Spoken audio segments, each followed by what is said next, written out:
export license for that product or not. Some products की जैसे मैं आपको बताती हूँ फर्टिलाइजर प्रोडक्ट्स होते हैं कुछ जो कि ऐसा इंडिया में ऐसा है कि कुछ fertiliser products can not be exported क्योंकि उसकी डिमांड इंडिया में ही मीट नहीं हो पाती, तो वो they don't allow you to supply or export it to other countries. So you have to know that your product doesn't need a license. कई बार ऐसा होता है कि कुछ प्रोडक्ट्स आप स्मॉल क्वांटिटी में या कुछ क्वांटिटी में ही सप्लाई कर सकते हैं. You can not supply in bulk. So you have to know what product it is. और secondly with respect to country, अगर आप फॉर एग्जांपल सऊदी में कुछ शिपमेंट कर रहे हैं या मिडिल ईस्ट में कर रहे हैं तो that requires legalisation from their embassy. तो वो हर एक कंट्री की अलग अलग रिक्वायरमेंट होती है with respect to this licence.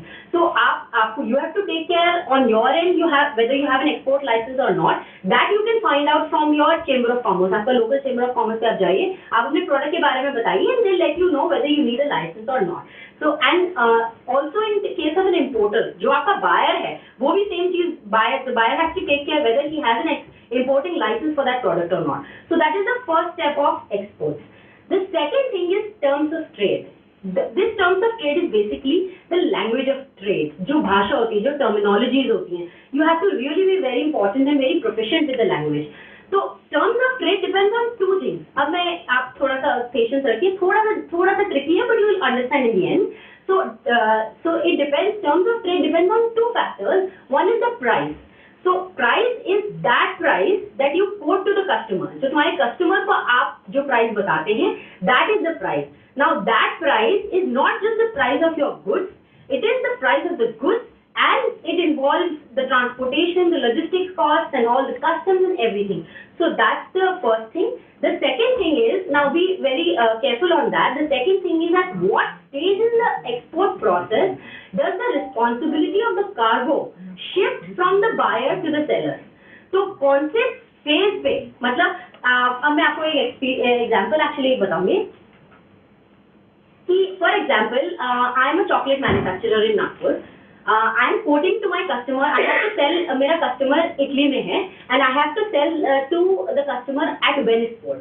ठीक है, और मैं नागपुर में भेज दूँ. ठीक है, तो अब चॉकलेट बॉक्स की मेरा my importer is going to talk to me in terms of trade.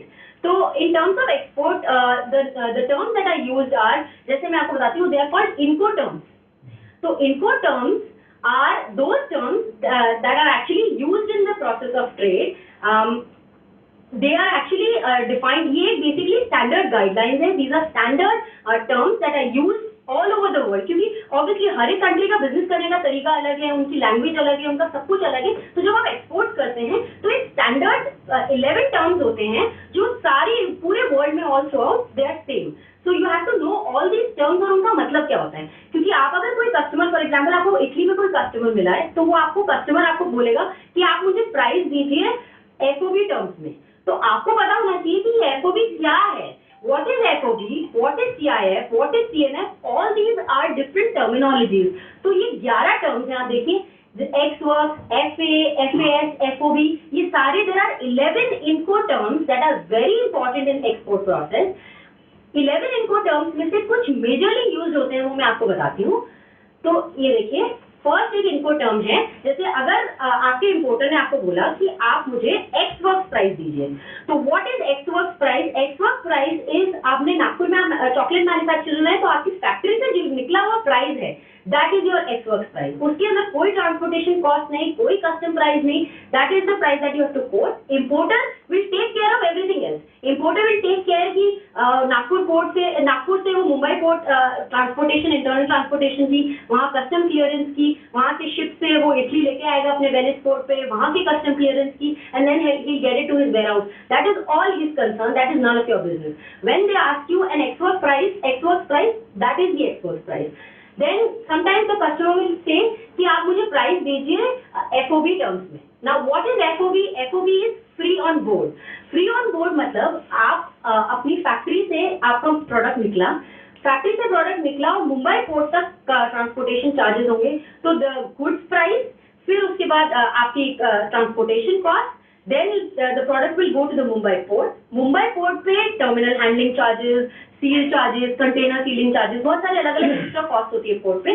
दो charges included just on ship. तो शिप तक की प्राइस आप उनको दे देते हैं. then the customer will take care of all the shipment होता है उसके, the customer will take care of the shipment, bring it to his warehouse, सारा वो customer का outlook है, that has got nothing to do with you. So that is FOB. Now the third thing, major thing that people ask is CNF. Generally लोग बस CNF या CFR उसको बोलते हैं. That is the price that generally the customer asks. The CFR or CNF is cost and freight included. Now cost and freight included is the cost जो आपकी factory से निकला, आपके गुड्स की कॉस्ट, उसके बाद इंटरनल लॉजिस्टिक्स की cost, Mumbai port तक प्रोडक्ट पहुंचा वहां तक, मुंबई पोर्ट के हैंडलिंग चार्जेस, शिपमेंट का पूरा charges starting from Mumbai port to Venice port, in this case में भी वेनिस पोर्ट तक आपको प्रोडक्ट पहुंचेगा, दैट्स इट, वहां तक.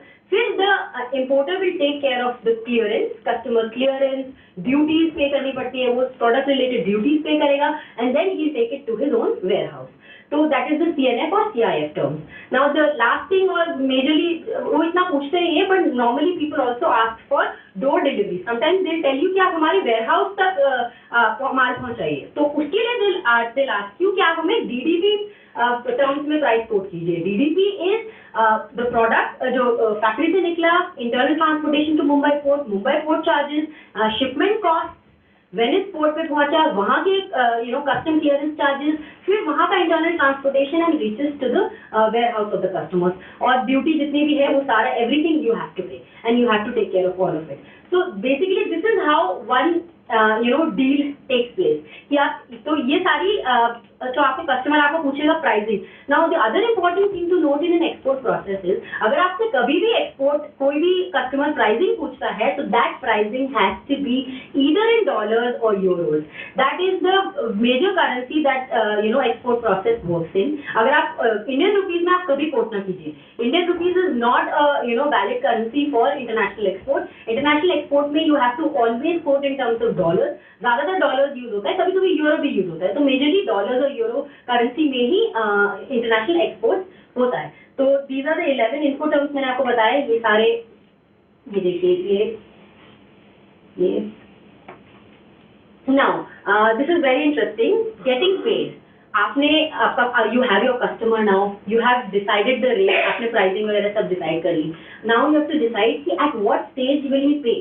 पेमेंट कैसे होंगे, क्योंकि इंटरनेशनल बिजनेस में पेमेंट्स आर वेरी इंपॉर्टेंट, और पेमेंट्स की डिफिकल्टीज भी बहुत आती हैं. So there are two types of payments. One is a little high risk and the other is a low risk process.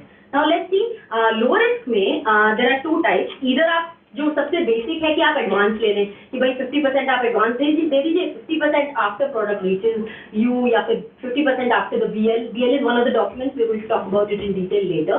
तो या तो आप एडवांस ले लीजिए, very straightforward. But generally obviously क्योंकि the customer doesn't know you, the dealings are not done, he doesn't know what the product is all about, advance थोड़ा सा difficult होता है. So that is why most of the export business takes place in terms of LCs. So LCs are a credit, it's a commercial credit established to a bank by the buyer that specifies the condition of payment. So it's a type of credit with the bank. So basically ये type of credit है जिसमें bank आपकी guarantee लेता है. So I'll show you how it works. So this is a simple process of this is how a simple letter of credit works. You have a buyer, that is your importer, and you are exporting. ठीक है, आपने दोनों ने एक sales contract बना लिया, you've agreed a rate, you've made a sales contract. Now what happens is your importer जो आपका buyer है, that he will approach his bank, which is called an issuing bank. आप issuing bank के पास LC की application लेके जाएंगे, तो issuing bank LC open करेगा. अब LC में क्या होता है, लेटर ऑफ क्रेडिट में बहुत सारे डॉक्यूमेंट स्पेसिफाई करेगा इंपोर्टर कि मुझे गुड्स क्लियरेंस के लिए एक पैकेजिंग पैकिंग लिस्ट चाहिएगी, BL चाहिएगी, कमर्शियल इनवॉइस चाहिएगी. So all the different documents that are required in export, he is going to include all that in the LC application.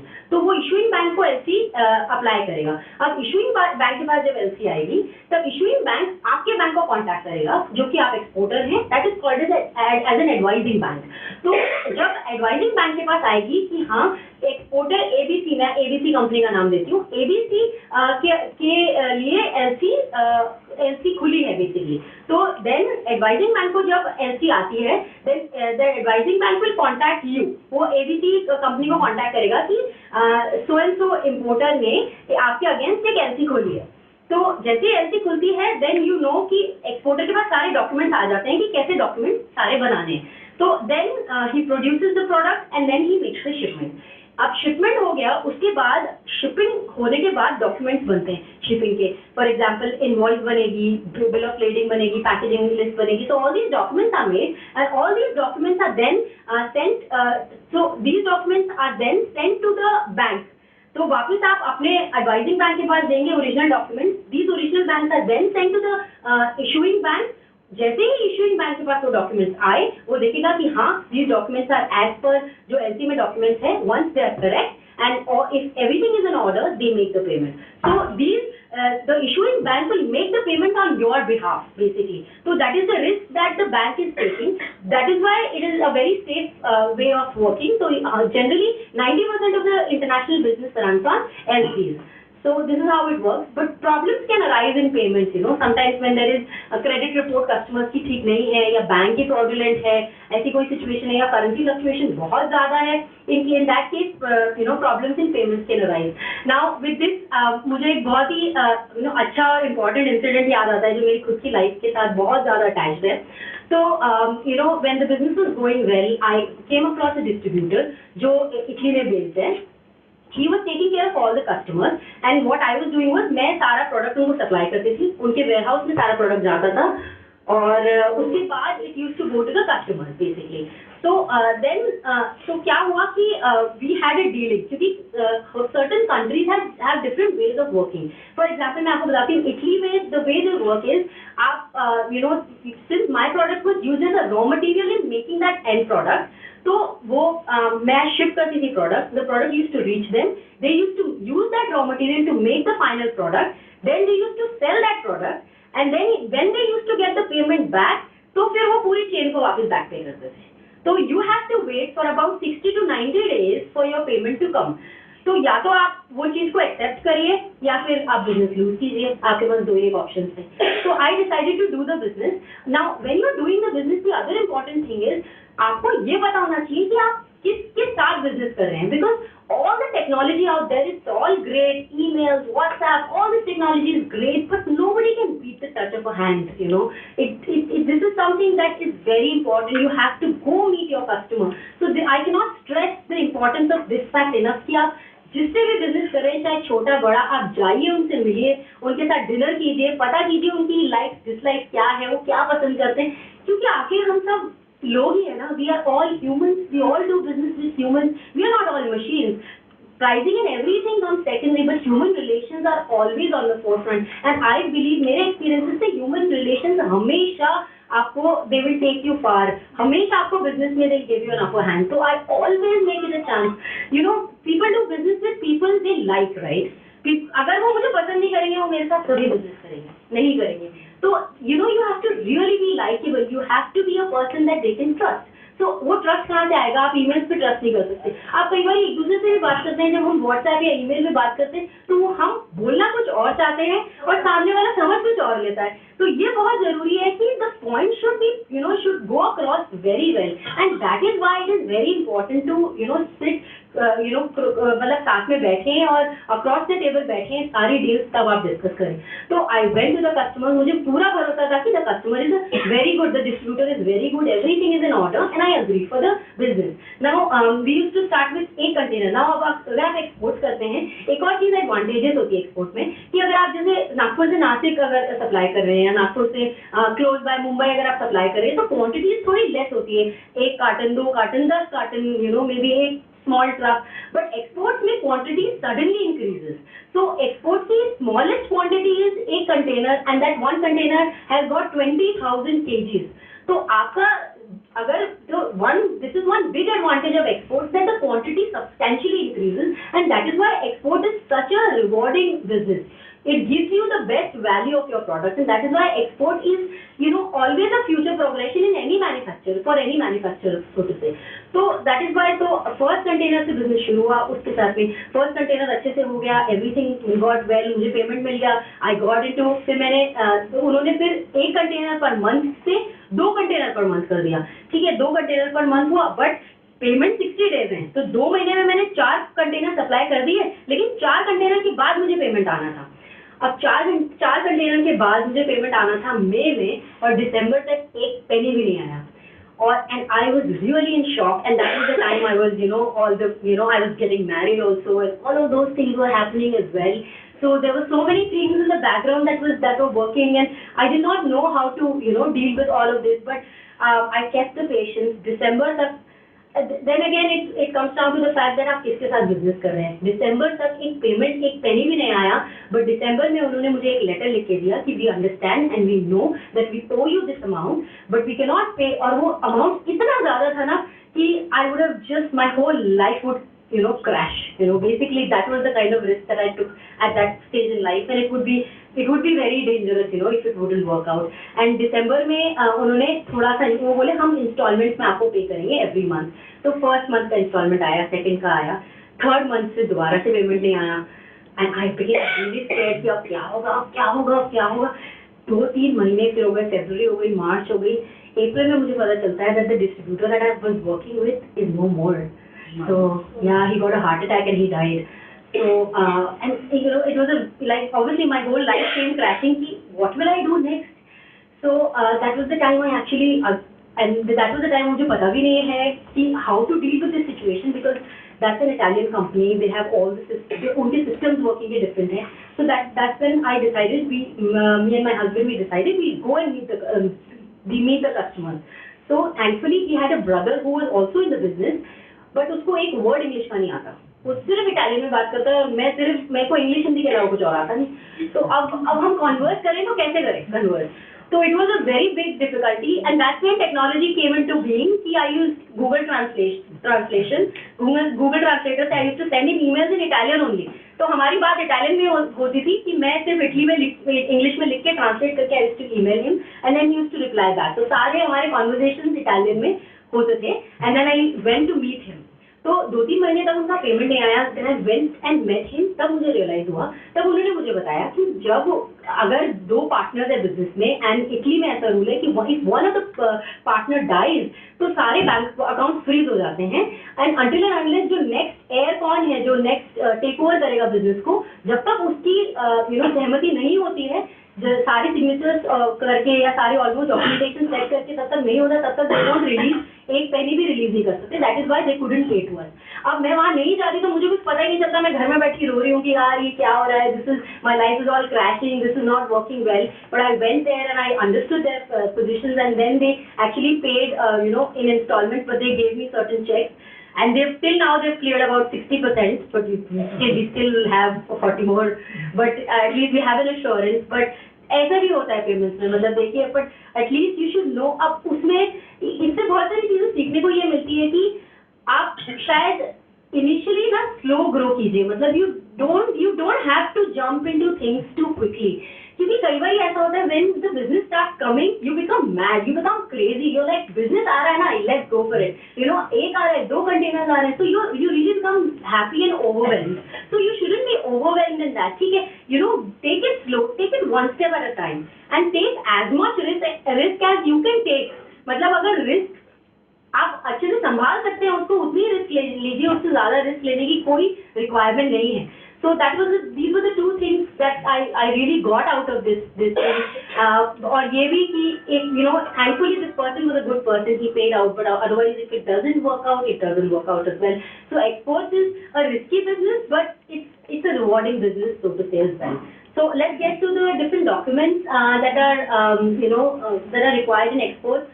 तो first is the bill of leading. Bill of leading is basically like a bill, जो हमें receipt मिलती है ना किसी भी चीज की. तो जैसे ही शिपमेंट हुआ कंटेनर का, तो ये एक बिल मिलेगी. तो आप बिल में आप देखिए, सबसे पहले शिपर है, तो शिपर will be your company, Nagpur की आपकी फैक्ट्री, और वो होगा. And the second is yes या So how do you compensate the currency exchange, the losses of currency exchange? Yeah, so this is a very good question actually. So how does the currency fluctuation work out? Now, the best thing to do in this case is to run in the same currency. So if your supplier is accepting dollars and your customer is paying you in dollars, then there is no currency fluctuation difference, right? So you have to always keep one currency in the entire business throughout. No, my question is, what if you are expecting that you will earn certain if I'm exporting from Nagpur? Yeah. So So I'm expecting that I'm projecting I'll earn 10 rupees on particular product. Right. And what if tomorrow happens that the exchange prices go up and I earn 5 rupees per product? Yeah. So I'm lost on 5 rupees per product. Yes. So when we do volumetric analysis, Yeah. 5 rupees per product is less. Yeah. But when we go in volume, that becomes more. Now there are a few ways to do this. In initial days, first of all, if this happens for a smaller business, you have to take the loss. You don't have an option. But there is something called as currency hedging. This is something that third-party currency conversion companies do, even banks do. तो क्या करेंगे जब आपने price agree की कि हाँ ये वाली हमारी प्राइस है, उस प्राइस पे आप US डॉलर खरीद के रख लीजिए. Then you are assured कि जब आपका डील होगा मे बी 1 या 2 महीने के बाद, the currency fluctuation का आपको कोई इफेक्ट नहीं होगा. That is the time you can hedge the risk. So this is how you do, but obviously वो करने के लिए you need to have the cash flow in hand, right? So that is why I am telling you, smaller companies have to take that risk. But in case of, तो उसके लिए आप ये कर सकते हैं कि आप profit margin में ±2% आप हमेशा रखिए. So हाँ, commission वो add कर लीजिए. So this is the thing for smaller companies. For larger companies, you can buy US dollars or you can buy currencies in advance so as to hedge that risk. This is what I do right now कि हम लोग contract कर लेते हैं साल का. When the rate is favorable, तब आप डॉलर खरीद के रख लीजिए. This is what I do on it. So obviously जब वो हो सकता है आपके फेवर में नहीं होगा, but at least you're not losing when the currency goes much down. So that's the way. Does it answer your question? I request all of you to reserve your question for the end.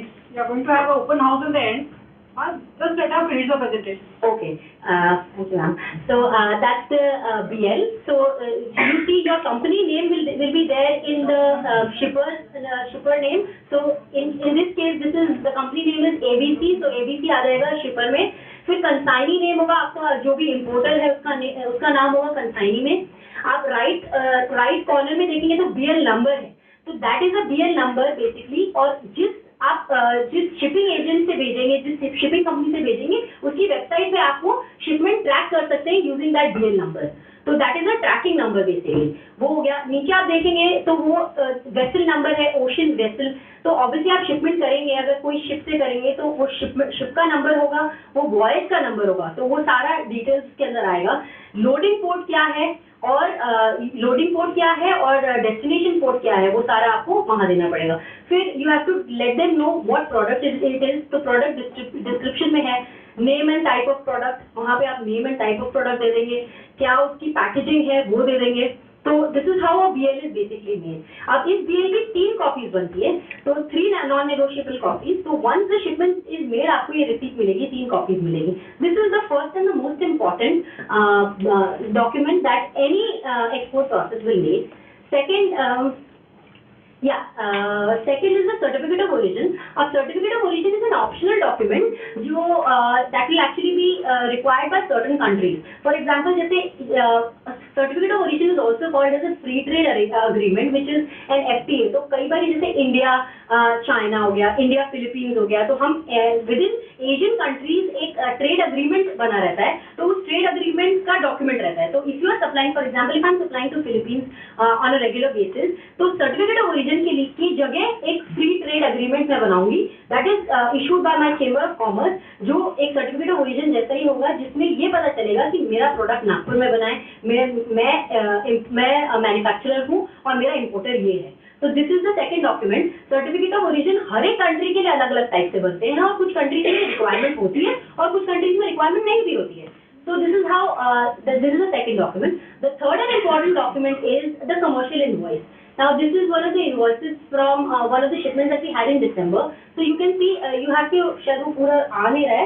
So you have the company name and company details सारी ऊपर रहेंगी. जो आपका invoice जिसको आप कर रहे हैं वो बॉक्स में रहेगा. फिर इनवॉइस डेट और आपका वैट नंबर और इनवॉइस रेफरेंस नंबर और इनवॉइस नंबर, ये सब बहुत जरूरी है. Then you have a description, जो भी प्रोडक्ट है उसका डिस्क्रिप्शन होगा, उसकी पर टन की या पर केजी की कॉस्ट होगी और टोटल कॉस्ट ऑफ प्रोडक्ट होगी. नीचे आप नोट्स में ये शिपिंग डॉक्यूमेंट, उसमें नोट्स में आप लिखेंगे कि आपका शिपमेंट की ETD क्या थी, मतलब आप कौन से डेट को शिपमेंट गया, कौन से वेसल में गया, कौन सी और क्या क्या डॉक्यूमेंट्स अकम्पनीड हैं. तो this is the commercial invoice.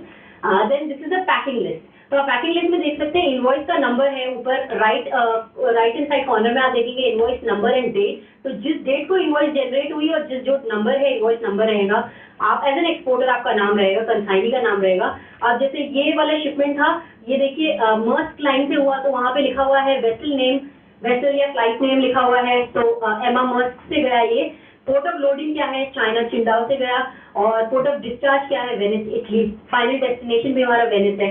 Terms of delivery आप इसमें लिखेंगे, तो टर्म्स ऑफ डिलीवरी में देखेंगे आप CNF लिखा हुआ है, CNF लास्ट तक दिया। Now CNF, you all know what CNF is by now, right? तो CNF is basically cost and freight included to last तक दिया port. This is the dealing that I had with my customer.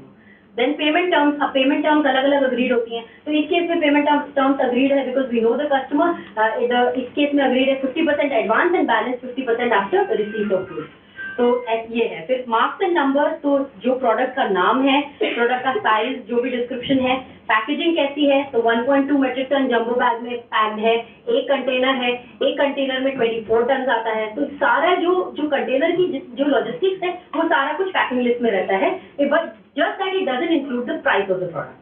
तो ये packing list हो गई। और दूसरे different documents are also required. Certain cases में इंश्योरेंस रिक्वायर्ड होता है, क्योंकि अगर आप ऑब्वियसली शिप कर रहे हैं तो सर्टेन कंडीशंस खराब हुई, कुछ इश्यूज हुए, आपका प्रोडक्ट अगर सही नहीं निकला बिकॉज ऑफ द ट्रांजिट में कुछ हो गया, तो who is going to be responsible? उस केस में इंश्योरेंस आप ले सकते हैं गुड्स का। तो insurance is another document. Sometimes importer makes it compulsory for you to have insurance, sometimes not. तो ऐसे करके बहुत सारे different documentations are required. Now another thing, and a very interesting story again with packaging of the product. हम Asia में रहते हैं, हमें ना इतना पैकेजिंग का इतना इम्पोर्टेंस नहीं है। वी थिंक कि हाँ, माल अगर अच्छा है, पैकेजिंग कोई भी हो तो भी चलेगी ना, मतलब इट डजंट मैटर, थोड़ा चलता है, एटीट्यूड बहुत ज्यादा है हमारे यहाँ। अब now what happened to me with this shipment was, हमने एक शिपमेंट सप्लाई किया चाइना से इटली लास्ट ईयर। अब वो शिपमेंट का जो प्रोडक्ट था वो सपोज ए प्रोडक्ट था, और उन्होंने जो जिन बैग में वो पैक किया वो प्रोडक्ट कुछ और ही, कोई बैग का जो के ऊपर जो लेबल था वो कुछ और ही लेबलिंग कर दी उन्होंने। तो जब वो कस्टम्स पे आया, नाउ अब वो थोड़ा सिमिलर प्रोडक्ट था, it wasn't the same product but it was a similar product, but obviously product अगर रॉन्ग है, केमिकल नेम दोनों के रॉन्ग है, मतलब दो रॉन्ग प्रोडक्ट्स हैं। तो हमारे जो प्रोडक्ट की, मतलब ऐसा अनफॉर्चुनेट भी इतना इंसिडेंट था कि जो हमारे प्रोडक्ट की इंपोर्ट ड्यूटी थी वो थी 5.5%। तो आप जैसे वो माल वहाँ पहुँचता है 5.5% इंपोर्ट ड्यूटी लेके आप क्लियरेंस करवा सकते हैं। लेकिन जो प्रोडक्ट जिसकी लेबलिंग हुई थी उसकी 37% इंपोर्ट ड्यूटी थी।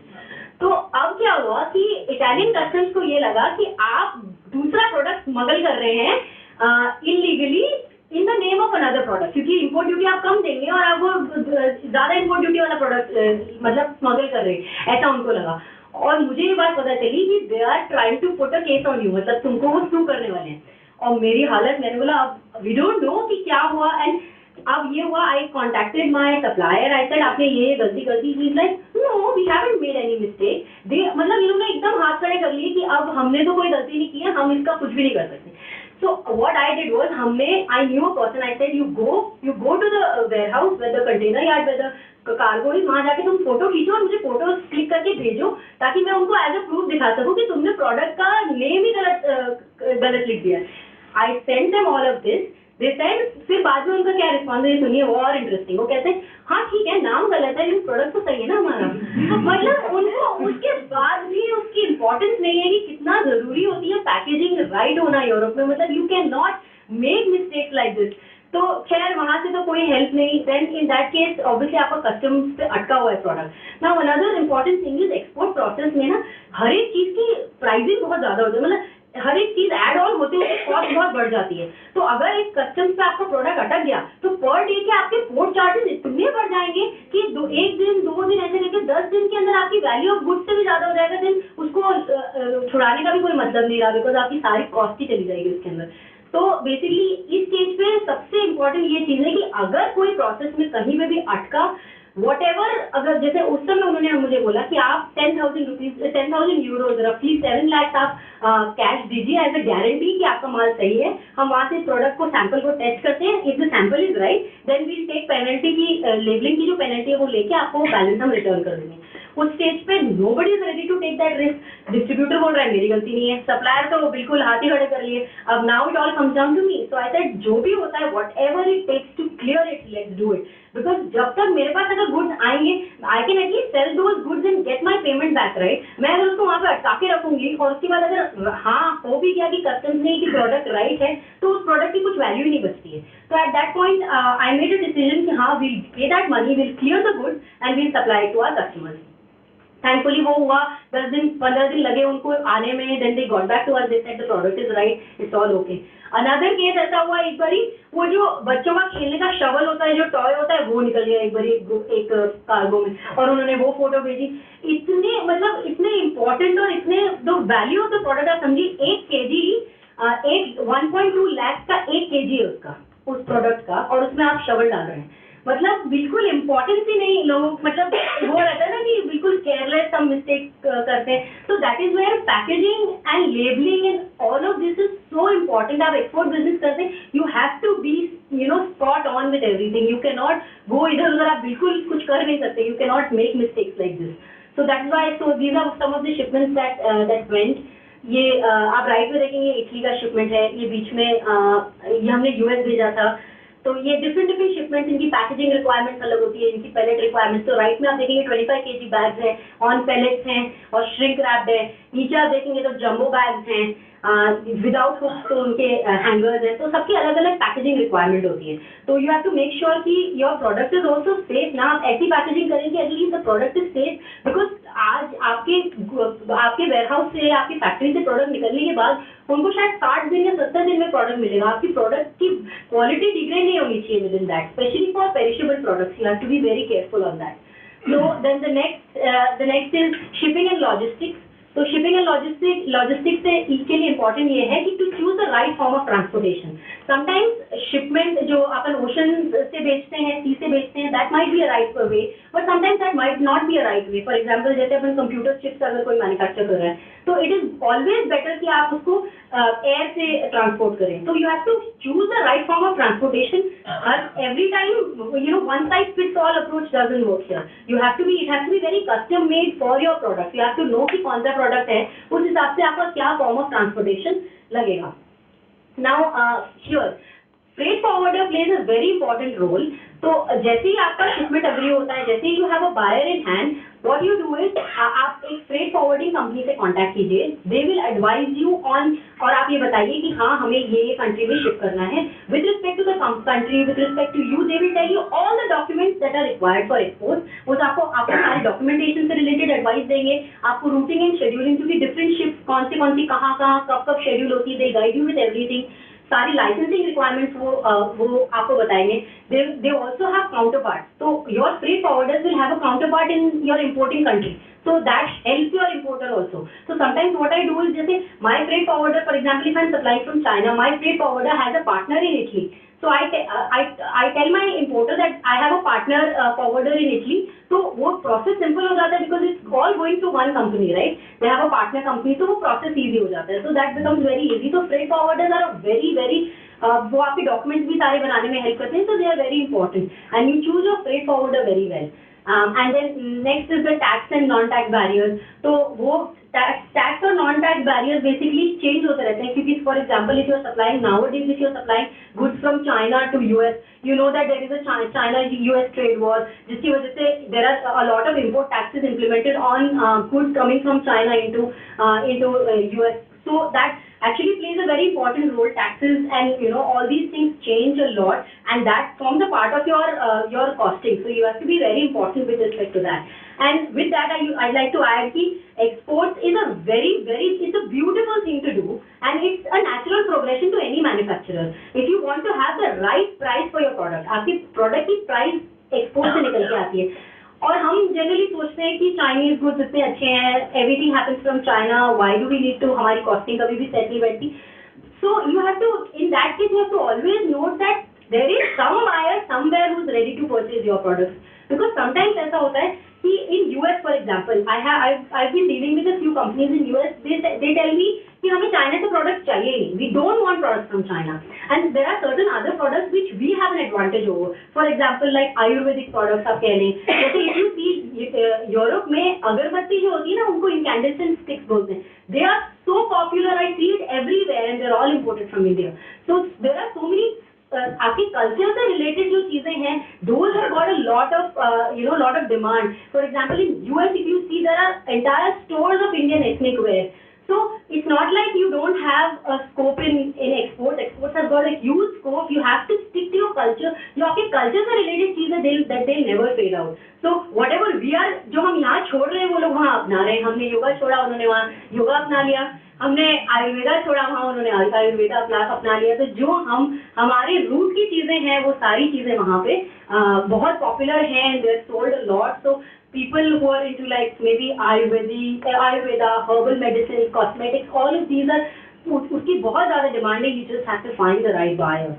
So that's very important. Now I'll just finish up with some of the key learnings that I've had throughout the process. The first is sales is the heart of any business, right?